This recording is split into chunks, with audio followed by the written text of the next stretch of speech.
चलिए welcome to edu. और हम लोग इस भारत के यह जो राष्ट्रीय घटनाक्रम है करंट अफेयर्स के अंतर्गत, और उसे हम लोग आगे बढ़ाएं। तो अभी तक हम लोग करंट अफेयर्स के 4 वीडियो को देख चुके हैं। ये करंट अफेयर्स का अगला वीडियो होगा। तो चलिए शुरुआत करते हैं कि केंद्रीय मंत्रिमंडल ने शासन सुधारों के नवीनीकरण पर भारत और गाम्बिया के बीच समझौता ज्ञापन को मंजूरी दी। केंद्रीय मंत्रिमंडल ने शासन सुधारों के नवीनीकरण पर भारत और गाम्बिया के बीच एक समझौता ज्ञापन को मंजूरी दी, अर्थात MOU पर मेमोरेंडम पर हस्ताक्षर किया गया। याद रखेंगे, यह जो समझौता हुआ था किस तारीख को हुआ था? तो समझौता ज्ञापन की जो तारीख थी वह 30 जून 2021। यह समझौता 30 जून 2021 को हुआ था। इस समझौता की अध्यक्षता किसने की? तो भारत के प्रधानमंत्री नरेंद्र मोदी ने। भारत के प्रधानमंत्री नरेंद्र मोदी ने इस समझौता ज्ञापन की अध्यक्षता की। इसका मुख्य उद्देश्य क्या था? तो इसका मुख्य उद्देश्य था कार्मिक प्रशासन और शासन सुधार के क्षेत्र में भारत और गाम्बिया के बीच द्विपक्षीय सहयोग को बढ़ावा देना। तो याद रखेंगे कि इसका मुख्य उद्देश्य था कार्मिक प्रशासन और शासन सुधार के क्षेत्र में दोनों देशों के बीच द्विपक्षीय सहयोग को बढ़ावा देना। अगला करंट अफेयर्स है, बड़ा इंपॉर्टेंट है, VVI है। कोरोना वायरस का एक और वेरिएंट का पता चला है जिसका नाम है लैम्ब्डा वेरिएंट। कोरोना वायरस का लैम्ब्डा वेरिएंट, याद रखेंगे, अल्फा बीटा गामा के बाद अब एक और वेरिएंट का पता लगा जिसका नाम है लैम्ब्डा वेरिएंट। इस वेरिएंट का पता कब लगा? तो पेरू देश में। कब? दिसंबर 2020 में। दिसंबर 2020 में इस वेरिएंट का पता लगा। अब तक इस वेरिएंट के मामले कितने देशों में आ चुके हैं? तो 27 देशों में। इस वेरिएंट के अर्थात लैम्ब्डा वेरिएंट का जो मामला है वह अब तक 27 देशों में आ चुका है। इस लैम्ब्डा वेरिएंट का अन्य नाम है C37। C37 यह डेल्टा वेरिएंट से भी अधिक घातक है, याद रखेंगे। इसके क्या क्या लक्षण हैं? तो ब्रिटेन की राष्ट्रीय स्वास्थ्य सेवा के अनुसार, ब्रिटेन की एक स्वास्थ्य एजेंसी है जिसका नाम है राष्ट्रीय स्वास्थ्य सेवा, नेशनल हेल्थ सर्विस। उसके अनुसार इसमें क्या क्या आता है? लगातार बुखार होता है, लगातार खांसी आती है, गंध और स्वाद का पता नहीं चलता है, गंध और स्वाद नहीं आता है इस लैम्ब्डा वेरिएंट के अंतर्गत। तो ये तो था हमारा कोरोना वायरस का लैम्ब्डा वेरिएंट। अगला करंट अफेयर्स है, वेरी VVI है। यहाँ से प्रश्न आने की संभावनाएं बहुत ही ज़्यादा है, मुख्यतः प्रश्न आ ही जाएंगे। तो बहुत सारे कैबिनेट मंत्रियों का बदलाव हुआ है, राज्य मंत्रियों का भी बदलाव हुआ है। कैबिनेट मंत्रियों की सूची 2021। तो याद रखेंगे, वेरी वेरी इंपॉर्टेंट है। इसकी कौन कौन से मुख्य बिंदु हैं? तो सबसे पहले यह जो कैबिनेट मंत्रियों का विस्तार हुआ किस तारीख को? 7 जुलाई 2021 को। 7 जुलाई 2021 को कैबिनेट मंत्रियों का विस्तार हुआ, जिसमें 43 नए मंत्रियों का शपथ ग्रहण हुआ, जिसमें 15 कैबिनेट मंत्री जबकि 28 राज्य मंत्री थे। तो 43 नए मंत्रियों का शपथ ग्रहण हुआ, जिसमें 15 कैबिनेट मंत्री जबकि 28 राज्य मंत्री। इनमें 11 महिला मंत्री, याद रखेंगे 2004 के बाद सबसे ज्यादा महिलाओं का स्थान मिला। कितने? तो 11 महिला मंत्री हुए 2004 के बाद सबसे ज्यादा। तो एक याद बहुत इंपॉर्टेंट है कि कितने मंत्रियों का शपथ ग्रहण हुआ? 43, जिसमें 15 कैबिनेट मंत्री थे और 28 राज्य मंत्री। और महिला मंत्रियों की शपथ कितनी हुई? तो 11 याद रखेंगे, जो कि 2004 के बाद सबसे ज्यादा है। 2004 में कितने थे? तो 9 महिला मंत्री थे। इनमें 7 मंत्रियों को प्रमोट किया गया, 7 मंत्रियों का प्रमोशन हुआ, जबकि 36 नए मंत्री, 36 नए चेहरे का विकास हुआ, नए 36 मंत्री बने। पहली बार बदलाव, मोदी के दूसरे कार्यकाल के 2 साल पूरा होने के बाद यह पहली बार बदलाव देखने को मिला है। तो यह जो पहली बार बदलाव देखने को मिला, कब? तो मोदी के दूसरे कार्यकाल के 2 साल पूरा होने के बाद। तो चलिए हम लोग देखते हैं कि कौन कौन से मंत्रियों को कौन कौन सा मंत्रालय मिला, कौन कौन से मंत्री बने। तो ये है हमारा कैबिनेट मिनिस्ट्री। कैबिनेट मंत्री में कौन कौन हुए? तो सबसे पहले रक्षा मंत्रालय, अर्थात रक्षा मंत्री कौन बने? तो राजनाथ सिंह। ये पहले भी थे। तो रक्षा मंत्रालय का कार्यभार मिला किन्हें? राजनाथ सिंह को। अर्थात भारत के रक्षा मंत्री कौन है? राजनाथ सिंह। गृह मंत्रालय और कॉरपोरेशन मिनिस्ट्री, याद रखेंगे, सहकारिता।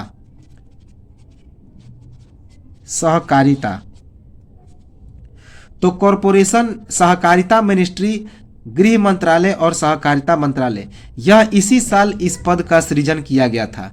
और इस पर किसे बैठाया गया? अमित शाह को। अमित शाह गृह मंत्री और सहकारिता या फिर कॉरपोरेशन मिनिस्ट्री संभाले। उसके बाद सड़क परिवहन एवं उच्च पथ मंत्रालय का कार्यभार किसे मिला? नितिन गडकरी को। नितिन गडकरी सड़क परिवहन और उच्च पथ मंत्रालय का कार्यभार मिला, अर्थात ये सड़क परिवहन और उच्च पथ मंत्री बने। वित्त मंत्रालय और कॉरपोरेट अफेयर्स, तो वित्त मंत्री कौन? निर्मला सीतारमन। वित्त मंत्रालय का कार्यभार उन्हीं को मिला, निर्मला सीतारमन। ये पहले भी थी। कृषि मंत्रालय का किसे मिला? तो नरेंद्र सिंह तोमर को। नरेंद्र सिंह तोमर कृषि मंत्री बने। विदेश मंत्रालय, विदेश मंत्री कौन बने? तो एस जयशंकर। एस जयशंकर विदेश मंत्री। जनजातीय मामलों के मंत्री कौन बने? तो अर्जुन मुंडा। अर्जुन मुंडा को जनजातीय मामलों का मिनिस्टर बनाया गया। महिला और बाल विकास मंत्रालय किसे मिला? तो स्मृति ईरानी को। स्मृति ईरानी को महिला एवं बाल विकास मंत्रालय का कार्यभार, अर्थात ये स्मृति ईरानी महिला एवं बाल विकास मंत्री बनी। स्वच्छ भारत मिशन का भी इन्हें प्रभार मिला। तो स्मृति ईरानी को स्वच्छ भारत मिशन का भी प्रभार मिला। कपड़ा, वाणिज्य एवं खाद्य मंत्री कौन बने? तो पीयूष गोयल। कपड़ा, वाणिज्य और खाद्य मंत्री कौन बने हैं? तो पीयूष गोयल बने। शिक्षा एवं कौशल विकास मंत्रालय किसे मिला? तो धर्मेंद्र प्रधान को। तो शिक्षा मंत्री कौन है भारत के? धर्मेंद्र प्रधान। और ये कौशल विकास मंत्री भी बने हैं। संसदीय कार्य मंत्रालय, कोयला और खनन मंत्रालय। तो संसदीय कार्य मंत्रालय, कोयला और खनन मंत्रालय, इसका कार्यभार किसे मिला? तो प्रहलाद जोशी को। सूक्ष्म, लघु एवं मध्यम उद्योग का प्रभार किसे मिला? सूक्ष्म, लघु और मध्यम उद्योग के मंत्री कौन बने? तो नारायण राणे, याद रखेंगे, महाराष्ट्र के हैं। आयुष मंत्रालय का कार्य किसे मिला? तो सर्बानंद सोनोवाल, अर्थात भारत के आयुष मंत्री कौन? तो सर्बानंद सोनोवाल। अल्पसंख्यक कार्य मंत्रालय किसे मिला? तो मुख्तार अब्बास नकवी को। मुख्तार अब्बास नकवी को अल्पसंख्यक कार्य मंत्रालय मिला। सामाजिक न्याय मंत्रालय, सोशल जस्टिस मिनिस्ट्री। तो सामाजिक न्याय मंत्रालय या सोशल जस्टिस मिनिस्ट्री किसे मिला? वीरेंद्र कुमार को। ये सामाजिक न्याय मंत्री बने हैं। ग्रामीण विकास मंत्रालय किसे मिला? तो गिरिराज सिंह को। तो गिरिराज सिंह कौन मंत्री बने? ग्रामीण विकास मंत्री बने। नागरिक उड्डयन मंत्रालय किसे मिला? तो ज्योतिरादित्य सिंधिया को। ज्योतिरादित्य सिंधिया ये नागरिक उड्डयन मंत्री बने हैं। इस्पात मिनिस्ट्री, स्टील मिनिस्ट्री किसे मिला? तो रामचंद्र प्रसाद सिंह। इस्पात मिनिस्ट्री या स्टील मिनिस्ट्री किसे मिला? तो रामचंद्र प्रसाद सिंह। रेल आईटी के साथ संचार मंत्रालय किसे मिला? तो अश्विनी वैष्णव को। रेल अर्थात भारत के रेल मंत्री कौन बने हैं? तो अश्विनी वैष्णव। वे आईटी के साथ संचार मंत्रालय भी उन्हें मिला। खाद्य प्रसंस्करण मंत्रालय, तो फूड प्रोसेसिंग मिनिस्ट्री किसे मिला है? पशुपति पारस। याद रखेंगे, पशुपति पारस खाद्य प्रसंस्करण मंत्रालय मंत्री बने हैं। जल शक्ति मंत्री कौन बने हैं? तो जल शक्ति मंत्रालय मिला है गजेंद्र सिंह शेखावत को। याद रखेंगे। उसके बाद और भी मिनिस्ट्री बने हैं, तो कौन कौन?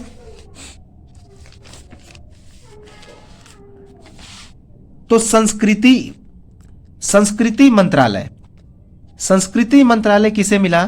किरण रिजिजू को, जो कि पहले खेल मंत्री थे।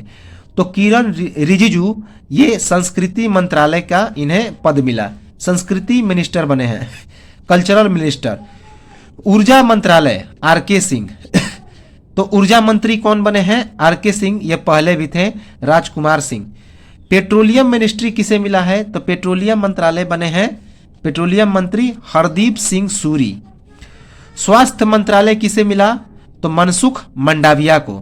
तो भारत के स्वास्थ्य मंत्री कौन बने हैं? मनसुख मंडाविया। श्रम मंत्रालय किसे मिला है? तो भूपेंद्र यादव को, अर्थात ये श्रम मंत्री बने हैं। भारी उद्योग मंत्रालय, तो हेवी इंडस्ट्री मिनिस्ट्री किसे मिला है? डॉक्टर महेंद्र नाथ पांडे को। डेयरी, दुग्ध और मत्स्य मंत्रालय किसे मिला है? तो पुरुषोत्तम रूपाला को। तो डेयरी और ये जो मछली मंत्रालय है, जो मीन है, वह किसे मिला है? पुरुषोत्तम रूपाला को। संस्कृति, पर्यटन और पूर्वोत्तर क्षेत्र मंत्रालय का प्रभार किसे मिला है? जी किशन रेड्डी को। संस्कृति, पर्यटन और पूर्वोत्तर क्षेत्र मंत्रालय किसे मिला है? तो जी किशन रेड्डी को। सूचना प्रसारण, खेल और युवा मंत्रालय का विभाग किसे मिला? तो अनुराग ठाकुर को। तो ये खेल मंत्री बने हैं, सूचना प्रसारण मंत्री बने हैं और युवा मंत्रालय के मंत्री बने हैं। कौन? अनुराग ठाकुर। तो ये तो थे कैबिनेट के मिनिस्टर। अब है स्वतंत्र राज्य प्रभार किसे मिला है? तो स्वतंत्र राज्य प्रभार योजना कॉरपोरेट मंत्रालय, योजना और कॉरपोरेट मंत्रालय का स्वतंत्र राज्य प्रभार किसे मिला? तो राव इंद्रजीत सिंह को। राव इंद्रजीत सिंह को। विज्ञान एवं तकनीकी तथा पृथ्वी विज्ञान का स्वतंत्र राज्य प्रभार किसे मिला है? तो डॉक्टर जितेंद्र सिंह को। याद रखेंगे। अब हम लोग आते हैं राज्य मंत्री के तौर पर जो जिम्मेदारी मिली है वह किन्हें मिली है? राज्य मंत्री के तौर पर जो मिनिस्ट्री की जिम्मेदारी मिली है वह किन किन लोगों को और कौन कौन सा पद मिला? तो पोत, शिपिंग एवं टूरिज्म मंत्रालय का राज्य मंत्री का पद किसे मिला? तो श्रीपद यसो नायक। याद रखेंगे, ये पोत, शिपिंग और टूरिज्म मंत्रालय के राज्य मंत्री बने हैं, श्रीपद यसो नायक। इस्पात, ग्रामीण विकास मंत्रालय, इस्पात और ग्रामीण विकास मंत्रालय के राज्य मंत्री कौन बने हैं? फग्गन सिंह कुलस्ते। फग्गन सिंह कुलस्ते। जल, शक्ति एवं खाद्य प्रसंस्करण मंत्रालय के राज्य मंत्री कौन बने हैं? तो प्रहलाद सिंह पटेल बने हैं। उपभोक्ता, पर्यावरण, वन एवं जलवायु परिवर्तन के राज्य मंत्री कौन बने हैं? तो अश्विनी कुमार चौबे बने हैं। संसदीय मामले और संस्कृति मंत्रालय के राज्य मंत्री कौन बने हैं? तो अर्जुन मेघवाल। सड़क परिवहन एवं हाईवे और नागरिक विमानन के राज्य मंत्री कौन बने हैं? तो वीके सिंह बने हैं। ऊर्जा और भारी उद्योग, हेवी इंडस्ट्री, तो एनर्जी और हेवी इंडस्ट्री के राज्य मंत्री की जिम्मेवारी किसे मिली है? तो कृष्ण पाल को। रेलवे और कोयला खान के जो राज्य मंत्री बने हैं तो उनका नाम है दानवे राव साहब। सामाजिक न्याय के राज्य मंत्री कौन बने हैं? तो रामदास अठावले। उपभोक्ता मामले और ग्रामीण विकास के राज्य मंत्री कौन बने हैं? तो ये महिला बनी है साध्वी निरंजन ज्योति।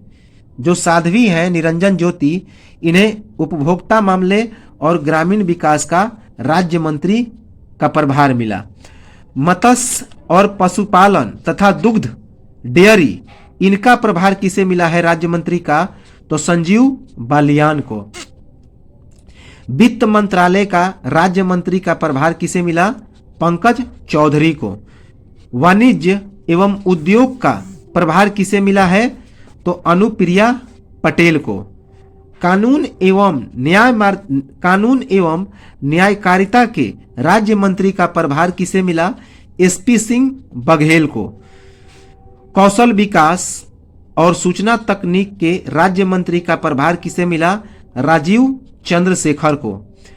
कृषि एवं किसान कल्याण के जो हमारे राज्य मंत्री बने हैं वे शोभा करंदलजे बनी है। शोभा करंदलजे। लघु मध्यम अर्थात जो एमएसएमई है उसका राज्य मंत्री का प्रभार किसे मिला? भानु प्रताप वर्मा को।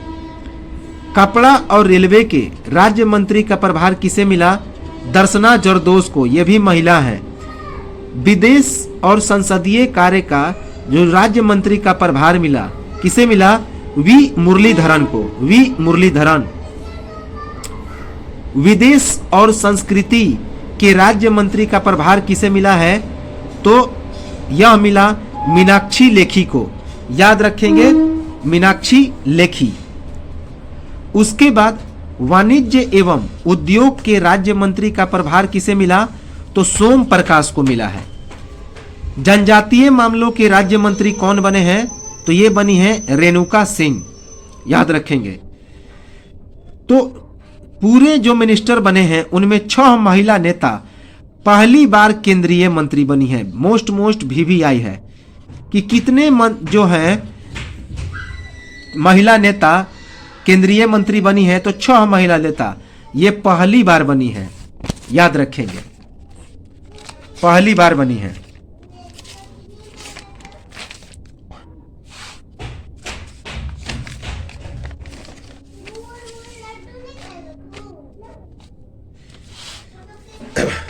इसके बाद हम लोग देखते हैं अगला करंट अफेयर्स इंपॉर्टेंट है। केयर्न एनर्जी के साथ भारत के विवाद।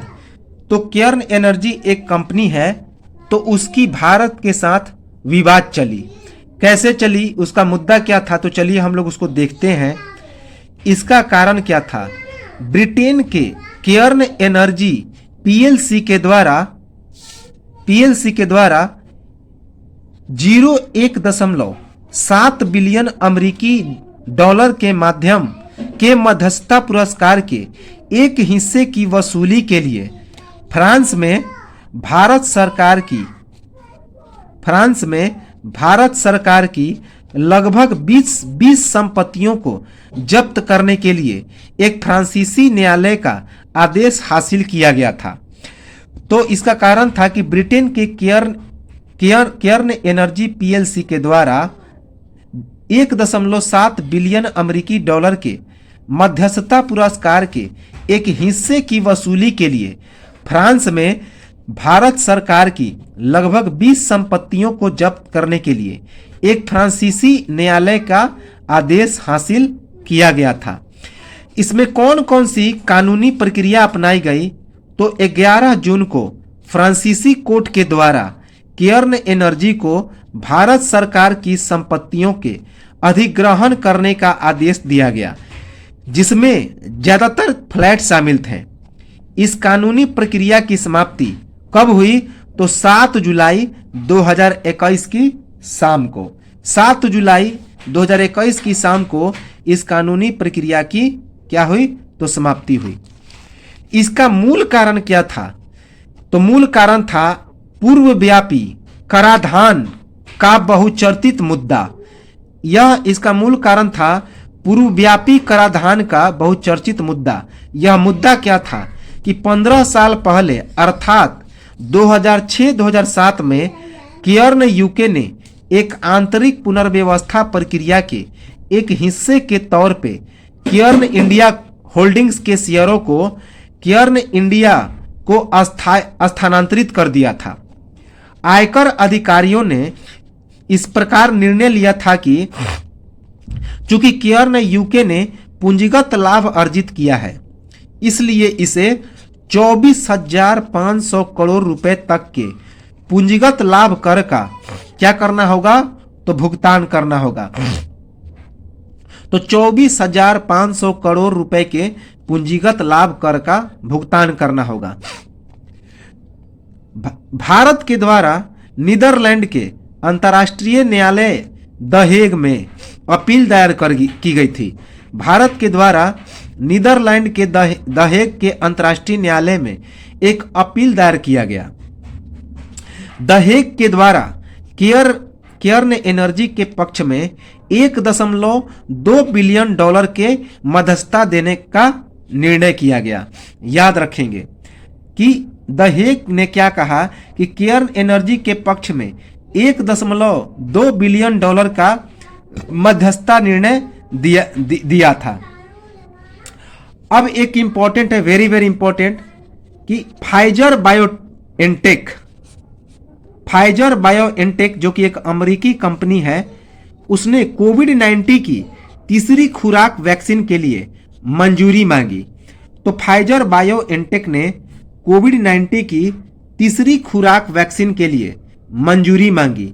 इसका कारण क्या था?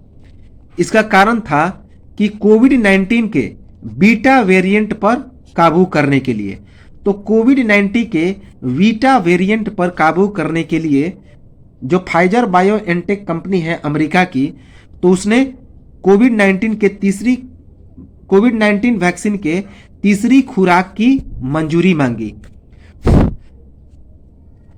यह जो फाइजर बायोएनटेक है, कहाँ की कंपनी है? तो अमेरिकी कंपनी है। इससे क्या क्या फायदा मिलने की उम्मीद बताई गई है? तो तीसरे डोज से 5 से 10 गुना एंटीबॉडी लेवल में वृद्धि की संभावना बताई गई है, कि तीसरे डोज से 5 से 10 गुना एंटीबॉडी लेवल में वृद्धि होगी। यह इसका फायदा बताया गया। सबसे पहला जो बीटा वेरिएंट है कहां पे मिला? तो साउथ अफ्रीका में। तो सबसे पहला जो कोरोना वायरस का बीटा वेरिएंट है वो कहां पे प्राप्त हुआ? तो दक्षिण अफ्रीका में। फाइजर टीका का डेल्टा वेरिएंट पर मात्र 64% असर हुआ, जबकि कोवैक्सीन इस पर कितना असरदार हुआ? 77.8%। तो याद रखेंगे, यह जो फाइजर बायोएनटेक है उसके टीका का डेल्टा वेरिएंट पर 64% ही असर हुआ, जबकि कोवैक्सीन इस पर 77.8% असरदार रहा। अगला करंट अफेयर्स देखते हैं कि सोशल मीडिया प्लेटफॉर्म लोगों के विचारों को पूरी तरह से प्रभावित कर सकते हैं। यह बात किसने कहा? तो सुप्रीम कोर्ट ने। सुप्रीम कोर्ट ने कहा कि सोशल मीडिया जो प्लेटफॉर्म है वह लोगों के विचारों को पूरी तरह से प्रभावित कर सकता है। यह बात किसने कहा? तो सुप्रीम कोर्ट ने। और इसके बारे में उसने जो आदेश जारी किया, कब जारी किया? 8 जुलाई 2021 को। तो यह फैसला कब सुनाया? 8 जुलाई 2021 को। इसका कारण क्या था? तो 2020 में जो दिल्ली दंगा हुआ था उसका फेसबुक पर काफी प्रचार किया गया था, इसका गलत प्रचार किया गया था। तो दिल्ली दंगों का फेसबुक पर प्रचार किया गया था। कब? 2020 में। तो 2020 में जो दिल्ली में दंगा हुआ था तो उसका फेसबुक पर काफी प्रचार किया गया था। तो इसी कारण सुप्रीम कोर्ट ने यह निर्णय दिया। इसका जो फैसला किया, किन्होंने फैसला किया? तो justice Sanjay Kishan Kaul, justice Dinesh Maheshwari, justice Hrishikesh Rai ने 188 पन्नों में इसका फैसला दिया। तो जस्टिस संजय किशन कौल, जस्टिस दिनेश माहेश्वरी और जस्टिस ऋषिकेश राय ने 188 पन्नों में इसका फैसला दिया। इसमें सुप्रीम कोर्ट ने अन्य कथन बताया, अर्थात और कुछ बातें कहा। क्या कहा कि जांच के लिए शांति और सद्भाव समिति का जो गठन किया गया है वह जायज है। इसकी जांच के लिए, दिल्ली दंगे की जांच के लिए एक समिति का गठन किया गया था जिसका नाम है शांति और सद्भाव समिति। तो सुप्रीम कोर्ट ने इस जांच के लिए गठित शांति और सद्भाव समिति को क्या कहा, जायज ठहराया। याद रखेंगे। एक VVI है, इंपॉर्टेंट है, वेरी वेरी इंपॉर्टेंट है। मरुस्थलीकरण और सूखा दिवस 2021 मनाया गया। कितने तारीख को? तो 17 जून 2021 को। 17 जून 2021 को मरुस्थलीकरण और सूखा दिवस 2021 मनाया गया। याद रखेंगे।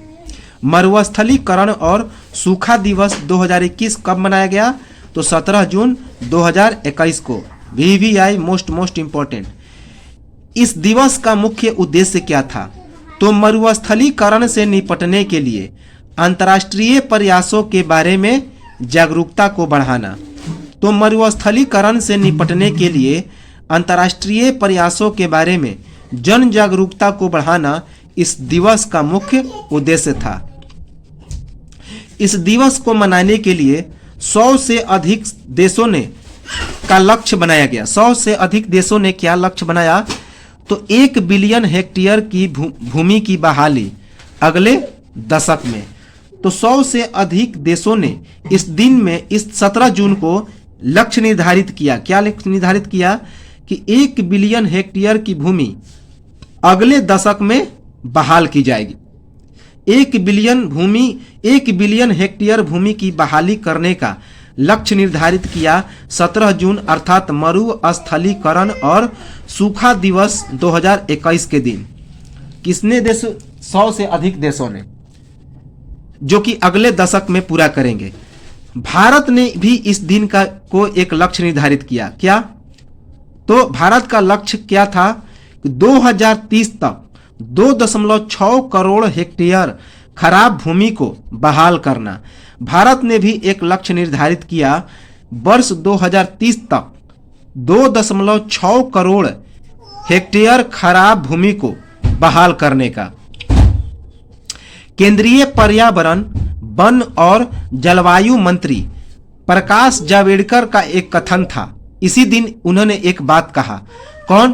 केंद्रीय पर्यावरण, वन और जलवायु मंत्री प्रकाश जावड़ेकर ने इसी साल एक बात कही, इसी दिन एक बात कही। क्या कहा? 17 जून को भारत प्रधानमंत्री नरेंद्र मोदी के द्वारा निर्धारित भूमि क्षरण तटस्थता के लक्ष्य को प्राप्त करने की राह पर है। याद रखेंगे।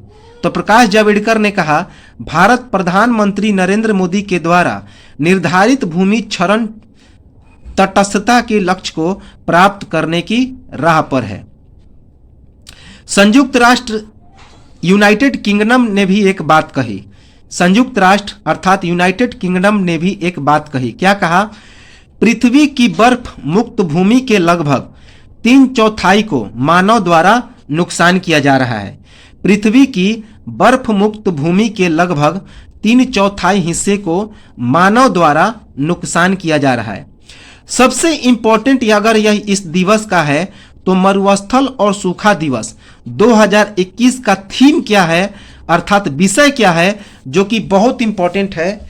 तो इसका जो थीम है या फिर विषय है, बहाली भूमि पुनर्प्राप्ति। हम उपजाऊ भूमि के साथ बेहतर निर्माण कर सकते हैं। तो इस मरुस्थलीकरण और सूखा दिवस 2021 की थीम या फिर विषय क्या है? तो बहाली भूमि पुनर्प्राप्ति। हम उपजाऊ भूमि के साथ बेहतर निर्माण कर सकते हैं। अब मरुस्थलीकरण और सूखा दिवस पहली बार कब मनाया गया? तो 1994 में। 1994 में यह दिवस पहली बार मनाया गया। इस दिवस को किसके द्वारा मनाया गया पहली बार? तो संयुक्त राष्ट्र महासभा के द्वारा 17 जून को एक संकल्प के द्वारा मनाया जाता है। ARES 49115 के माध्यम से यह दिवस मनाने की घोषणा की।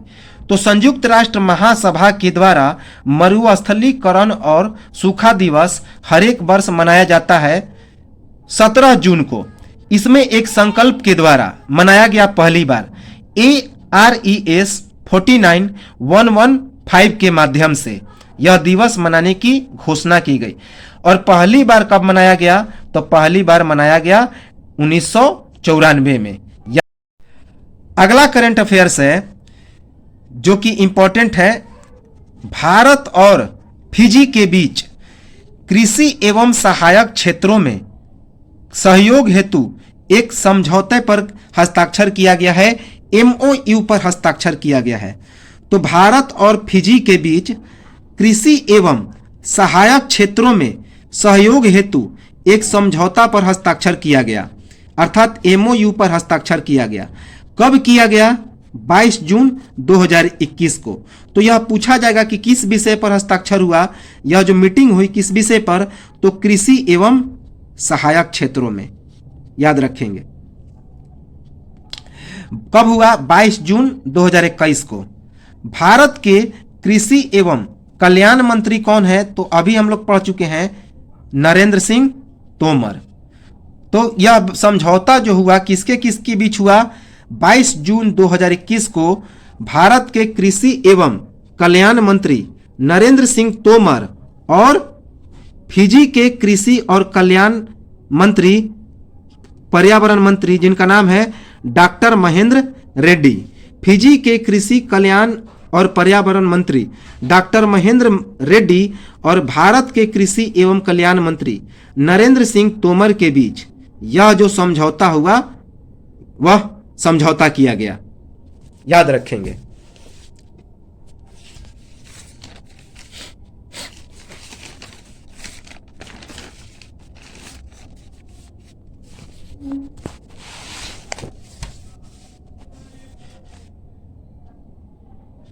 अगला करंट अफेयर्स है वेरी वेरी इंपॉर्टेंट। केंद्रीय मंत्री राजनाथ सिंह ने BRO की 63 परियोजनाओं, वेरी वेरी इंपॉर्टेंट, कितने परियोजनाओं? तो 63 परियोजनाओं का उद्घाटन किया।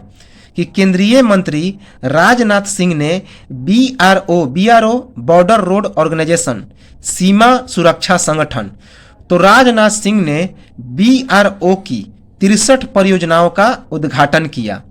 BRO का मतलब होता है बॉर्डर रोड ऑर्गेनाइजेशन, अर्थात सीमा सुरक्षा संगठन। इसके जो उद्घाटनकर्ता थे अभी हमने बताया कौन? तो केंद्रीय रक्षा मंत्री राजनाथ सिंह ने इसका उद्घाटन किया।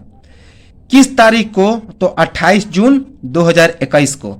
28 जून 2021 को इसका उद्घाटन किया। BRO के बारे में कुछ देख लें तो यह भारत के सीमावर्ती क्षेत्रों में सड़क निर्माण एवं व्यवस्थापन का कार्य करता है। तो भारत के सीमावर्ती क्षेत्रों में सड़क निर्माण एवं व्यवस्थापन का कार्य करता है BRO। इसकी स्थापना कब हुई? तो 1960 में, 1960 में इसकी स्थापना हुई, याद रखेंगे। अगला करंट अफेयर्स है केंद्र सरकार का बड़ा फैसला, Central Railside Warehouse और सेंट्रल वेयर हाउसिंग कॉरपोरेशन को का होगा विलय।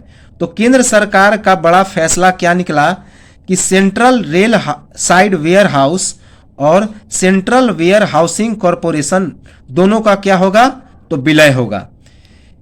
इसकी मंजूरी कब मिली? तो 23 जून 2021 को। इसकी मंजूरी मिली 23 जून 2021 को। व्यय में कमी का अनुमान, तो इन दोनों के विलय के बाद जो इनके व्यय में कमी का अनुमान लगाया गया, कितने रुपए का? तो 5 करोड़ रुपए के व्यय के कमी का अनुमान लगाया गया। विलय की जो प्रक्रिया है वह कब तक पूरा होने की उम्मीद है? 8 महीने में। तो विलय के पूरा होने की उम्मीद लगभग 8 महीने में बताई जा रही है। अब सेंट्रल वेयर हाउसिंग कॉरपोरेशन क्या है? तो इसका गठन 1957 में हुआ था। सेंट्रल वेयर हाउसिंग कॉरपोरेशन अर्थात CWC, इसका गठन 1957 में हुआ। तथा केंद्र सरकार के द्वारा अधिसूचित कृषि उपज और कुछ अन्य वस्तुओं के भंडारण में यह मदद करता है। तो केंद्र सरकार के द्वारा अधिसूचित कृषि उपज और कुछ अन्य वस्तुओं के भंडारण का यह सेंट्रल वेयर हाउसिंग कॉरपोरेशन कार्य करता है और इसका गठन 1957 में हुआ। Central Railside Warehouse, इसका गठन 2007 में हुआ था। तो Central Railside Warehouse का गठन कब हुआ? 2007 में। अगला भी इंपॉर्टेंट है कि बहुत इंपॉर्टेंट है, केंद्रीय मंत्रिमंडल ने अंतर्देशीय पोत विधेयक 2021 की मंजूरी दी। तो अंतर्देशीय पोत विधेयक 2021 को मंजूरी मिली, किसके द्वारा? तो केंद्रीय मंत्रिमंडल के द्वारा। इसका मुख्य उद्देश्य क्या है? तो अंतर्देशीय जहाजों की सुरक्षा, बचाव और पंजीकरण। इसका मुख्य उद्देश्य है अंतर्देशीय जहाजों की सुरक्षा, बचाव और पंजीकरण। इस विधेयक की क्या क्या विशेषता है? तो विभिन्न राज्यों के द्वारा बनाए गए अलग अलग नियमों के बजाय पूरे देश के लिए एक संयुक्त कानून का प्रावधान करना। तो इस विधेयक की मुख्य विशेषता है विभिन्न राज्यों के द्वारा बनाए गए अलग अलग नियमों के बजाय पूरे देश के लिए एक संयुक्त कानून का प्रावधान करना। यह जो अंतर्देशीय पोत अधिनियम 2021 है वह किसकी जगह लेगा? तो यह अंतर्देशीय पोत अधिनियम 1917 को क्या करेगा? तो प्रतिस्थापित करेगा। अंतर्देशीय पोत अधिनियम 1917 की यह जगह लेगा। भारत में 14,500 किलोमीटर नौगम्य जलमार्ग है, जिसमें राष्ट्रीय जलमार्ग अधिनियम 2016 के अनुसार 111 जलमार्ग राष्ट्रीय जलमार्ग घोषित किए गए हैं। तो भारत में 14,500 किलोमीटर नौगम्य जलमार्ग हैं, जिसमें राष्ट्रीय जलमार्ग अधिनियम 2016 के अनुसार 111 जलमार्ग राष्ट्रीय जलमार्ग घोषित किए गए हैं। अगला करंट अफेयर्स है, पर्यटन मंत्रालय ने ग्रामीण विकास के लिए राष्ट्रीय रणनीति का मसौदा तैयार किया है। तो पर्यटन मंत्रालय ने ग्रामीण विकास के लिए राष्ट्रीय रणनीति का एक मसौदा तैयार किया है। इसमें कुल कितने मसौदे तैयार हुए? तो कुल 3 मसौदों की तैयारी हुई, याद रखेंगे। इसका मुख्य उद्देश्य क्या है? तो भारत को ग्रामीण एवं मेडिकल पर्यटन गंतव्य के रूप में आगे बढ़ाना और इसे सम्मेलन, बैठक तथा प्रदर्शनी का एक मुख्य स्थान बनाना। तो इस मसौदा का मुख्य उद्देश्य है भारत को ग्रामीण एवं मेडिकल पर्यटन गंतव्य के रूप में आगे बढ़ाना और इसे सम्मेलन, बैठक तथा प्रदर्शनी का मुख्य स्थान बनाना। अगला एक बहुत ही इंपॉर्टेंट करंट अफेयर्स है, वेरी वेरी इंपॉर्टेंट, कि भारत ने एक एटलस को, चुनावी एटलस का निर्माण किया। तो भारत के निर्वाचन आयोग ने वर्ष 2019 के आम चुनावों पर जारी की एक एटलस। तो भारत के निर्वाचन आयोग ने वर्ष 2019 के आम चुनावों पर एक एटलस को जारी किया। याद रखेंगे, एटलस अर्थात मैप किस तारीख को? तो 15 जून 2021 को। तो भारत के निर्वाचन आयोग ने वर्ष 2019, पूछा जाएगा किस वर्ष के आम चुनाव पर एटलस जारी हुआ? तो 2019 के आम चुनावों पर। किस तारीख को? तो 15 जून 2021 को। इस एटलस का क्या नाम रखा गया है? तो एटलस का नाम है आम चुनाव 2021 एक एटलस। आम चुनाव 2019 एक एटलस, याद रखेंगे। इस एटलस का नाम है आम चुनाव 2019 एक एटलस। इसको जारी करने वाले कौन थे? तो इसके जारी करता हैं भारत के मुख्य चुनाव आयुक्त सुशील चंद्रा। भारत के मुख्य चुनाव आयुक्त सुशील चंद्रा ने इसे जारी किया और इसमें इनका सहयोग किसने किया? तो चुनाव आयुक्त राजीव कुमार और चुनाव आयुक्त अनूप चंद्र पांडे। तो चुनाव आयुक्त राजीव कुमार और चुनाव आयुक्त अनूप चंद्र पांडे के साथ मिलकर जो भारत के मुख्य चुनाव आयुक्त हैं सुशील चंद्रा, उन्होंने इस एटलस को जारी किया। इस एटलस के मुख्य बिंदु क्या हैं? तो एटलस का मुख्य बिंदु है आम चुनाव 2019 के सभी सांख्यिकीय आंकड़ों और इसमें डाटा है। तो इसमें क्या है कि जो 2019 का आम चुनाव था उसके सभी सांख्यिकीय आंकड़े और डाटा मौजूद हैं।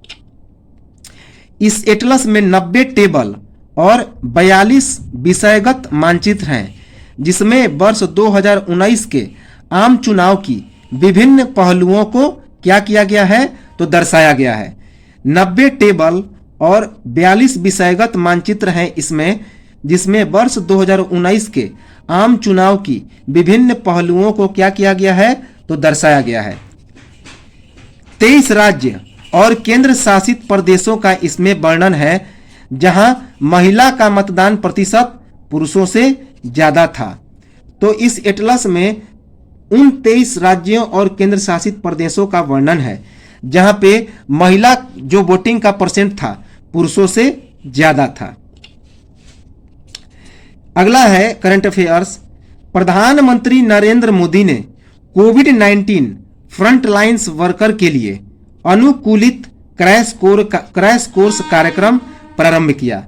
तो प्रधानमंत्री नरेंद्र मोदी ने कोविड-19 फ्रंट लाइन वर्कर्स के लिए अनुकूलित क्रैश कोर्स का एक कार्यक्रम शुरू किया। कब शुरू किया? तो इसकी शुरुआत 18 जून 2021 को हुई। 18 जून 2021 को इसकी शुरुआत की। इसका मुख्य उद्देश्य क्या है? इसका मुख्य उद्देश्य है पूरे भारत में 1 लाख से अधिक कोविड योद्धाओं को कौशल प्रदान करना। पूरे भारत में 1 लाख से अधिक कोविड योद्धाओं को कौशल प्रदान करना। इस कोर्स का जो प्रारंभ हुआ वह 26 राज्यों में फैले 111 प्रशिक्षण केंद्रों से हुआ। तो इस कोर्स का प्रारंभ 26 राज्यों में फैले 111 प्रशिक्षण केंद्रों से हुआ।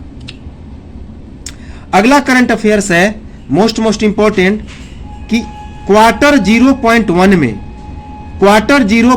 में भारत की अर्थव्यवस्था में 12% तक का संकुचन हुआ। क्वार्टर 0.1 में भारत की अर्थव्यवस्था में 12% तक संकुचन हुआ। एक रिपोर्ट से यह पता चला। और इसकी सूचनाकर्ता कौन थे? तो इस सूचना को देने वाला एजेंसी कौन था? तो Swiss brokerage securities India. Swiss brokerage securities India. तो यह कब जारी किया? 17 जून 2021 को। 17 जून 2021 को यह रिपोर्ट जारी हुआ। किसके द्वारा? तो स्विस ब्रोकरेज सिक्योरिटीज इंडिया के द्वारा। 2020 की पहली तिमाही में इसकी जो प्रतिशत थी कितनी थी? तो 23.9% थी, जो घटकर 2021 में 12% हो गया। एक VVI इंपॉर्टेंट है कि भारत में आया ग्रीन फंगस का पहला मामला। भारत में ग्रीन फंगस का पहला मामला आया। जिस तरह black fungus, white fungus, yellow fungus आया था, तो उसके बाद ग्रीन फंगस का पहला मामला आया। याद रखेंगे, इस फंगस का मुख्य नाम है एसिपरजिलस।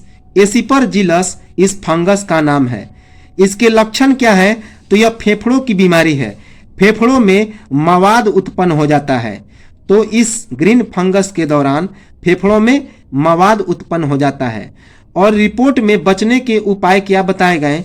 कि मास्क पहनना है और स्वच्छता का पालन करना है। तो बचने के उपाय हैं मास्क पहनना और स्वच्छता का पालन करना। तो ये तो था हमारा आज का जो राष्ट्रीय करंट अफेयर्स है। अगले और भी राष्ट्रीय करंट अफेयर्स को हम लोग आगे बढ़ाएंगे और राष्ट्रीय करंट अफेयर्स को हम लोग जनवरी तक ले चलेंगे और पूरा समाप्त करेंगे। इसके बाद हम लोग इंटरनेशनल करंट अफेयर्स को देखेंगे और निधन, बहुत सारी चीज़ों को देखेंगे। तो मिलते हैं हम लोग अगले वीडियो में, और इसको सब्सक्राइब जरूर कर लें, लाइक करें, शेयर करें। तो अगले वीडियो में मिलेंगे, तब तक नमस्कार, जय हिंद।